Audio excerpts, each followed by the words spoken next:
अगर आपको यह वीडियो पसंद आती है तो इसे लाइक और शेयर करना ना भूलें और चैनल को भी सब्सक्राइब करें। जून का महीना था, बाहर कड़क धूप थी। संजीव अपने गोदाम में बैठकर माल का हिसाब किताब कर रहा था।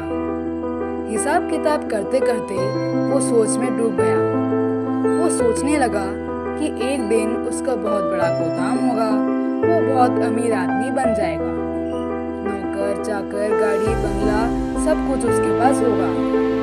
अचानक उसके कानों में किसी की आवाज आई, भागो भागो, गोदाम में आग लग गया है।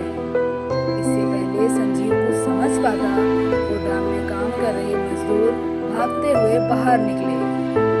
संजीव के गोदाम में आग लग गई थी। देखते ही देखते संजीव का सारा गोदाम और उसमें रखा माल जलकर खाक हो गया। वो पूरी तरह तबाह हो चुका था। उसे समझ नहीं आ रहा था कि क्या किया जाए। व्यापार के लिए उसने काफी कर्ज लिया था। कर्जा देने वाले उसे रोज पैसे के लिए परेशान करने लगे। अंततः दुकान बेचकर उसने सभी का कर्ज अदा किया। संजीव के पास अब कुछ बचा न था। पास के पार्क में बैठकर वो सोच रहा था कि इतने अच्छे कर्म होकर भी आज वो खाली हाथ है। उसने सोचा कि वो जीकर क्या करेगा, उसे मर जाना चाहिए। प्राण देने के लिए जंगल की तरफ जाने का फैसला किया। जैसे ही वो उठा, किसी ने उसकी कलाई पकड़ी और जोर से खींचा। उसने देखा कि एक बाबा जो सफेद कपड़ा धारण किए हुए हैं, बड़ी लंबी लंबी दाढ़ी है और चेहरे पर एक अजीब प्रकार का तेज है, उसके समीप खड़े हैं। बाबा ने संजीव के सिर पर हाथ फेरते हुए कहा, बस इतने में हार गए? तुम नहीं हार सकते क्योंकि तुम्हारे कर्म बहुत अच्छे हैं। बाबा ने जेब से कागज का एक टुकड़ा निकाला और संजीव को देते हुए कहा, लो, ये 1 लाख का चेक और नए सिरे से अपना काम शुरू करो। जब तुम पूरी तरह से अपने पैरों पर खड़े हो जाओ तो मुझे लौटा देना। संजीव को बड़ी हैरानी हो रही थी कि एक अनजान आदमी उस पर इतना यकीन क्यों कर रहा है, जबकि उसे खुद पर यकीन नहीं। उसने बाबा को दिए हुए चेक को खोलकर देखा भी नहीं और जेब में रख लिया।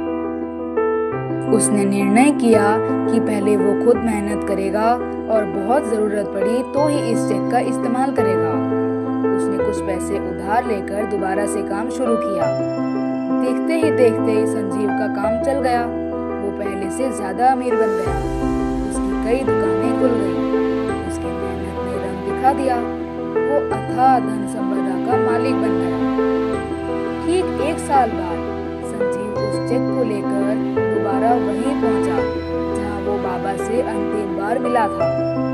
बाबा ठीक समय पर आ गए थे। संजीव ने बाबा के चरणों में गिरकर अपने उस फैसले के लिए क्षमा मांगी और वो चेक देने लगा। बाबा ने कहा, खोलकर देखोगे नहीं इस चेक को? जब संजीव ने उस चेक को खोलकर देखा तो वो एकदम कोरा था, एकदम खाली। संजीव को बड़ी हैरानी हुई कि जिस चीज को सत्य मानकर वो अपने पैरों पर खड़ा हुआ, वो तो उसके पास थी ही नहीं।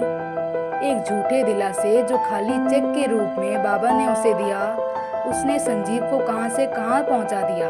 बाबा ने संजीव की तरफ मुस्कुरा कर देखा और कहा, जीवन में हम सभी अपनी क्षमताओं से वाकिफ नहीं होते। जरा सी मुसीबत आ जाने पर हम हार मान जाते हैं, जबकि उससे लड़ने की क्षमता हमारे अंदर पहले से मौजूद होती है। जब भी जिंदगी तकलीफ दे तो समझ जाओ कि वो आपको आपकी क्षमताओं से आपको परिचित कराना चाहती है। जब हम पूरी